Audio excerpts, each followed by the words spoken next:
Well met by moonlight, dear ones. I am Curiosity, and this is my jamboree, a firelit gathering for explorers of the uncanny, the frightening, and the hard to explain. Tonight, we spin tales of bathroom surveillance, inexplicable behavior, and dangerously unpredictable neighbors. So settle in by the crackling fire, lean in close, gaze into the flames until they take haunting and mysterious shapes, and let's begin. Our first story is from r/creepy encounters, shared by GlueBlueHue.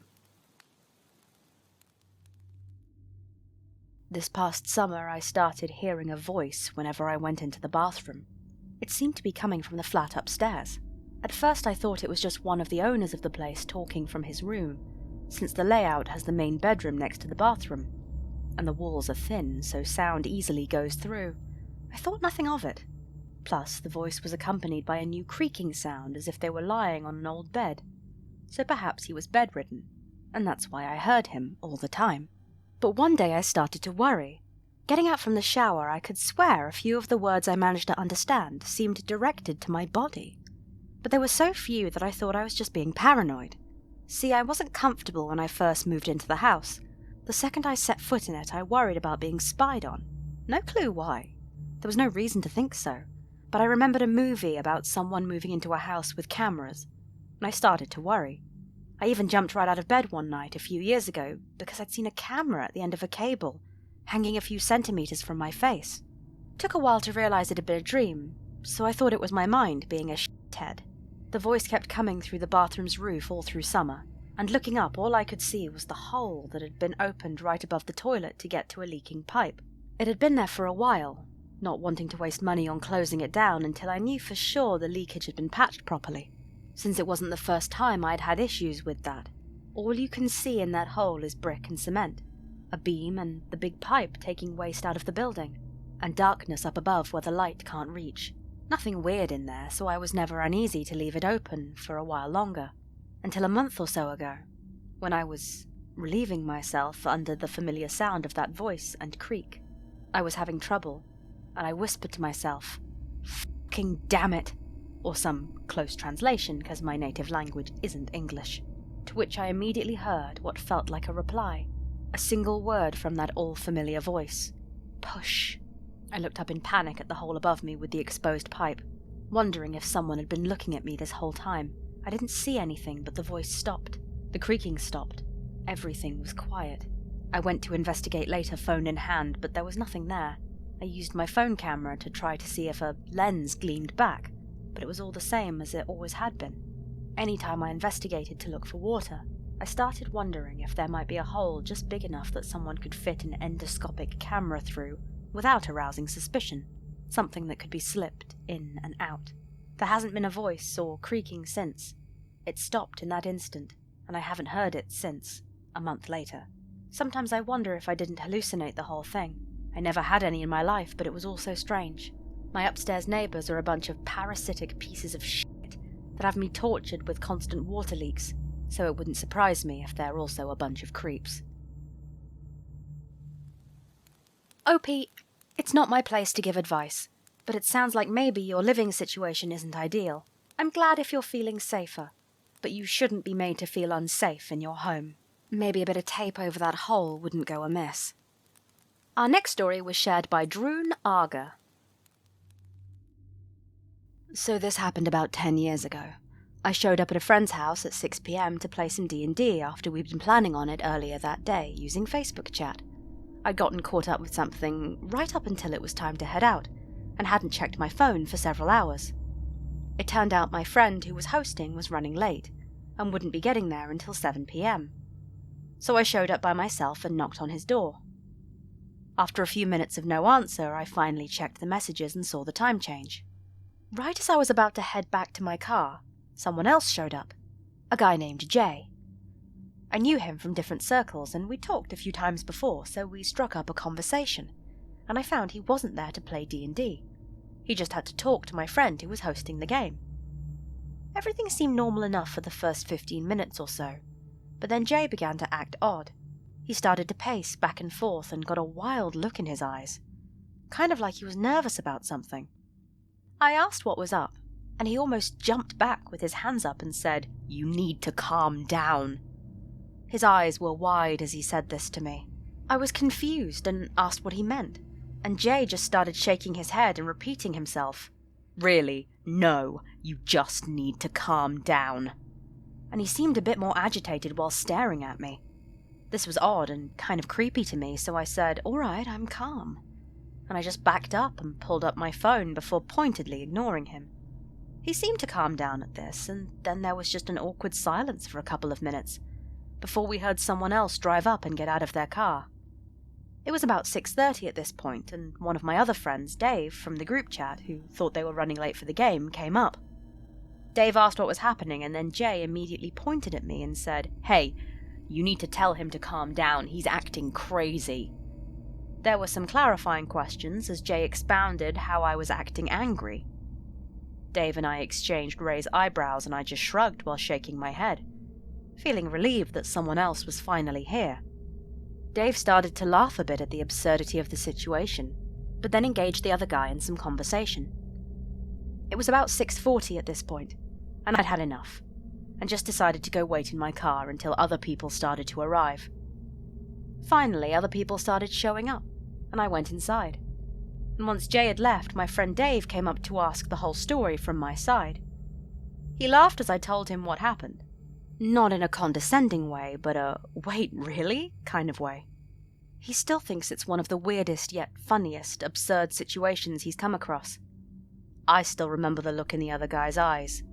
His behavior was abnormal and kind of scary. Drune has said since that Jay's behavior remains a mystery, but whatever the reason, is there anything more unsettling than having a creepy encounter with a friend? Our last story is from r/Let's Not Meet, posted by So-Nora. About 12 years ago, my boyfriend at that time and I ended up finding a cheap, quiet studio to rent for practically free.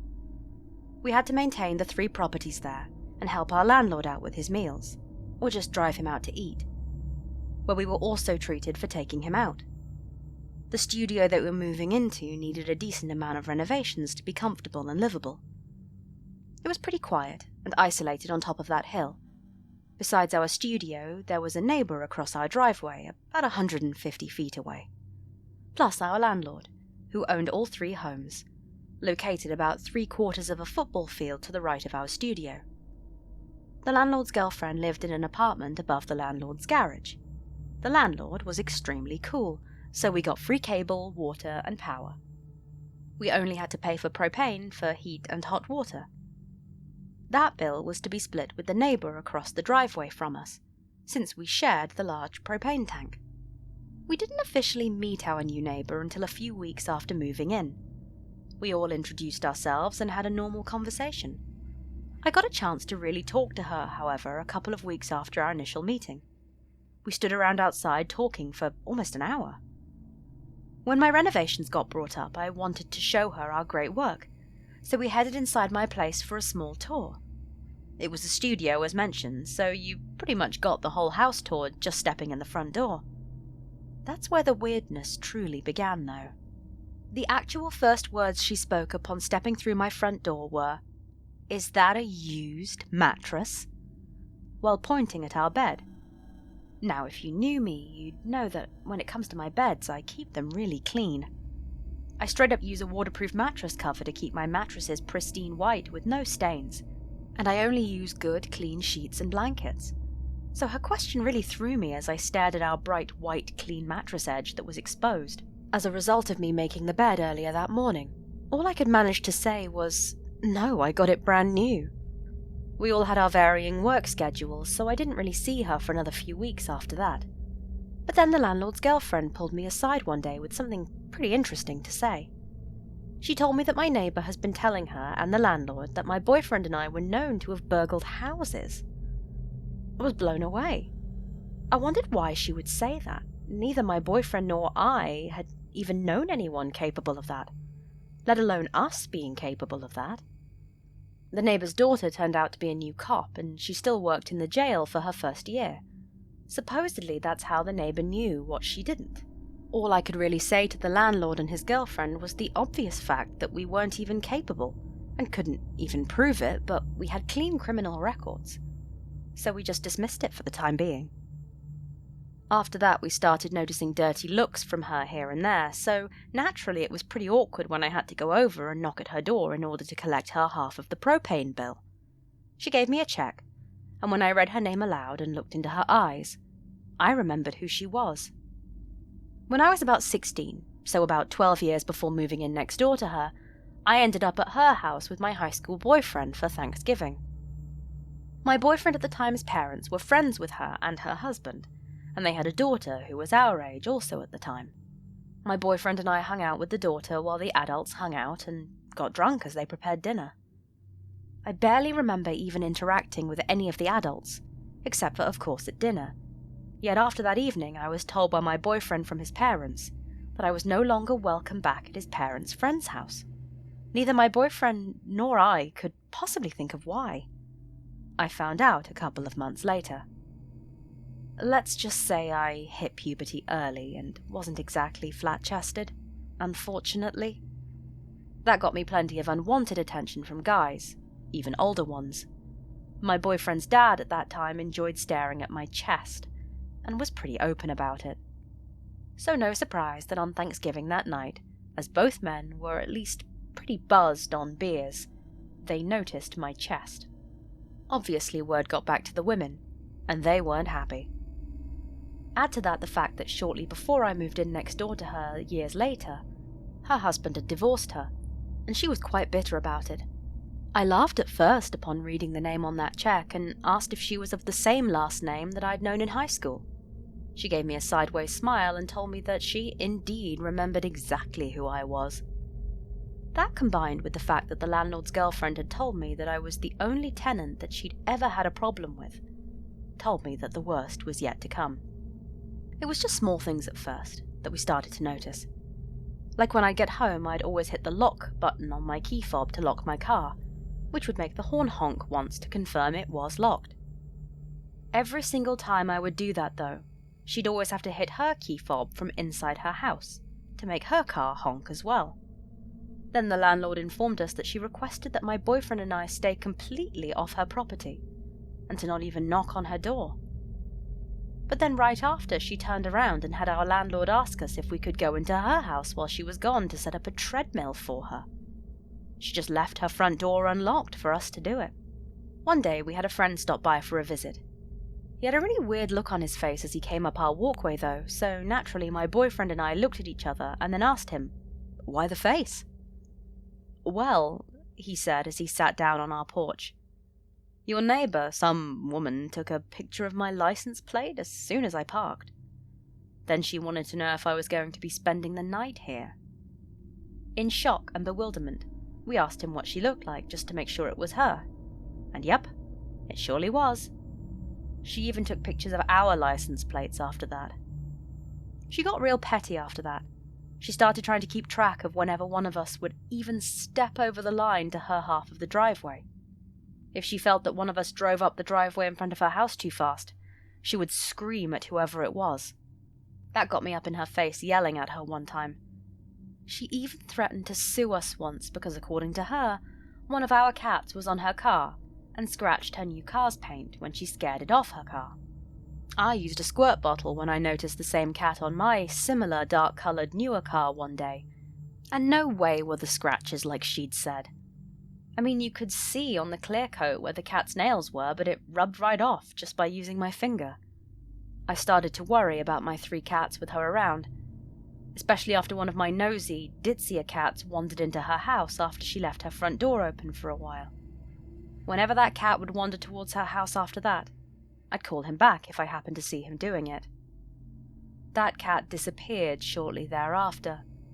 My boyfriend and I smelled something dead around the property a couple of months later, after searching tirelessly for him, but we could never locate the source of that smell. Tensions between the 3 of us, and even the poor landlord and his girlfriend, were pretty high at that point. But it got worse one afternoon when I happened to catch her on our property. I was around the back side of our house, talking to my boyfriend, but when I went to walk back around to our front door, I caught her She was crossing back over the driveway towards her own house with this stupid, childlike, guilty look on her face. Believe it or not, it actually took a couple of minutes for it to dawn on me that she'd been sneaking around to the side of our house to eavesdrop on us. Come to think of it, that's about the time I started to hear strange noises outside our windows at night. Our mail situation was a bit strange at that place because there was only one mailbox for our address, which the 3 houses on that property shared. There was only one key to the mailbox, which the landlord had. The landlord and his girlfriend didn't drive anymore, so usually my neighbour lady would get the mail from the box for everyone and drop it off over at the landlord's house so we could go get it from him. So one fine day I trotted over to the landlord's to see if my cheque had come in the mail. He said it hadn't come, and I could tell just by looking at the mail pile it wasn't there. It was a state cheque, so it looked kind of obvious among regular mail. On the way out of my landlord's house, she was coming up the stairs on her way back in. So I asked her if she'd happened to see it, and that I thought maybe that's why she was heading back into the landlord's house. Maybe because she forgot to give it to him. But boy, did she explode on me. She started yelling at me that she had no idea what I was even talking about. I didn't understand her reaction at all until a couple of months later. I'd started noticing that I wasn't receiving certain important things that I was expecting in the mail, like my new driver's license, vehicle tags for registration, and some pretty important social security paperwork. So I hatched a plan, and informed the landlord first. The second person I clued in was our mailman, since it was a locked mailbox. Since there was only one key to said mailbox, my theory should have been easy to prove, and it was. My plan was to address an envelope as if they were important and coming in the mail for me. I only planned to give it to the mailman at our mailbox, so it would be missing the postmark, but I hoped she'd overlooked that small detail. After the mailman deposited it into our mailbox, I just had to wait for her to bring the mail to the landlord and see if she left it in with the rest of the mail like she was supposed to. Sure enough, when I went to the landlord's to pick up our mail, it wasn't there. Excited to finally be able to make her face some consequences for her crappy actions, I immediately called the postmaster to report the mail theft. But unfortunately, being the beginning of the recession back then, the post offices were far too understaffed to even explore the case. I also tried calling the sheriff, but mail theft is federal territory. I started to notice that the noises outside my window at night were happening more frequently. Not only that, but I started waking up during the night with severe stomach pains that would usually be gone by morning. That would happen at least twice a month while living there. Then one day, as I went out into my front yard to talk on my cell phone, there was zero service inside the house. The neighbour lady suddenly appeared on her front porch and faced me, while holding her cell phone out towards me. I couldn't figure out if she was eavesdropping on my phone call somehow, or maybe filming me. But after that, she would do it every time she was home and I went out to make a phone call. On top of all that, it got worse when Miss Worries About Everyone Else's Company Being Legit recommended some lady friend of hers' daughter and her boyfriend move into the landlord's above garage apartment. Apparently, the landlord's girlfriend had suddenly moved out, leaving the apartment vacant. Now you would think that a nosy neighbour like that monitoring our guests would choose nice and safe people to live on our property with us, right? Wrong. The young couple definitely wreaked havoc, I'll tell you. At first they got into the landlord's house while we were all out to dinner one night. They stole what they assumed to be the landlord's cell phone from his living room. But it was actually my recently deceased mother's cell phone that I'd lent to him, since the cell phone had about a year left on the contract agreement. Also, some of the last pictures of my mother and I were on that cell phone. I didn't actually find out the phone was stolen until my boyfriend told me as soon as our landlord told him. I remember that I was out in my field doing some tracking for a peeping Tom, whole other story, when he came out to tell me. I immediately yanked my phone out of my pocket and called the stolen phone. A younger-sounding girl answered, but hung up after hearing me ask, "Who is this?" We both left my other house right away and headed to our studio so I could confront the young couple at their apartment. My boyfriend and I quietly crept up the stairs in the garage that led up to their apartment. As I was stood quietly outside the apartment door, I texted the phone that I thought they'd stolen.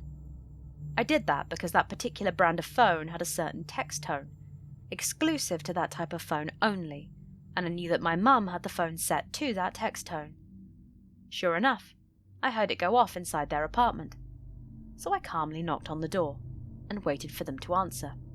When the young girl answered the door, I calmly asked her about the phone.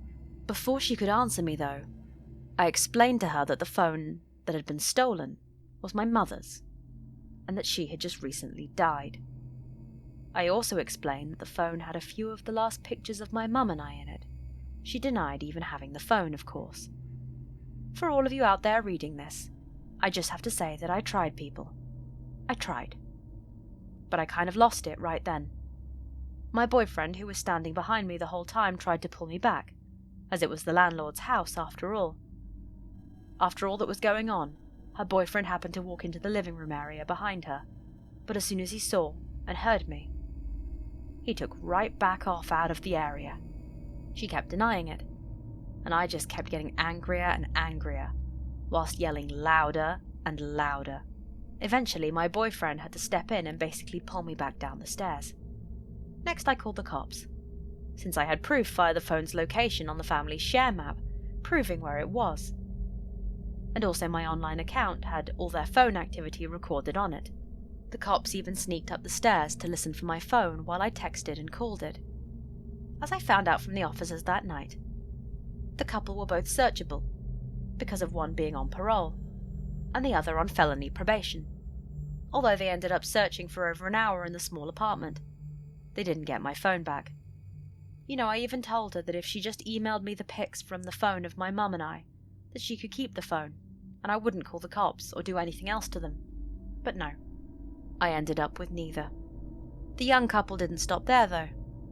Thanks, neighbour lady, all taking pictures of my guest's license plate for security, and you saying that we're all the risk. For their next performance, the young couple again broke into the landlord's house, but stole his car keys and car that time. As you know, our landlord couldn't even drive himself, so that was the vehicle that we used to take him out and around. The landlord's car was gone for 4 days or so, and the cops eventually found it ditched in a nearby canyon. Since the landlord couldn't receive the call to inform him of the discovery of his car, they had to take it to impound to store it, costing almost $3,000. After all that crap, I still had to live there part-time, since my mum's house that I'd inherited had no kitchen due to renovations. During that time, the neighbour, for some stupid reason, let her huge German Shepherd out of its fenced area as soon as my 4-year-old son exited my car there. It was a new dog, so I was appalled when it ran up towards my son, barking and growling. How would she know how the dog would react around strangers, let alone kids? Thankfully, I moved into my other house as soon as the renovations were done. After I moved out of that place and got away from her, my intermittent stomach problems completely stopped. The landlord even told me that she'd calmed way down after I left, even though my boyfriend still lived there. Nice peaceful ending, right? Well, not the hell as far as I was concerned it wasn't. Because one night, I got a wild hair for some petty revenge. You see, there was a gate about halfway at the long, winding driveway. I'd noticed that there was also a chain on the pole that the gate would close to, and that gave me an idea. I took an old combination lock that I had around the house and straight up locked her ass in the yard with that gate and the chain. Since the landlord couldn't drive himself out, and I'd already taken him into town to get what he needed earlier that day, I knew that he'd be fine and well enough. Plus, I knew he'd laugh his ass off when he heard of my little misdeed. I didn't get to see her stupid face when she realized that she couldn't leave for work the next morning, but I'll bet it was a classic.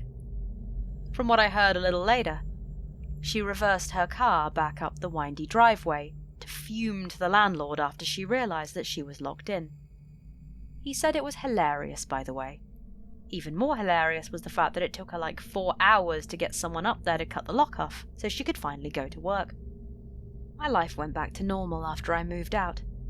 Thankfully, the only thing any of us could come up with was that she must have been jealous of me after the things that her husband had said about my body back when I was like 16 years old.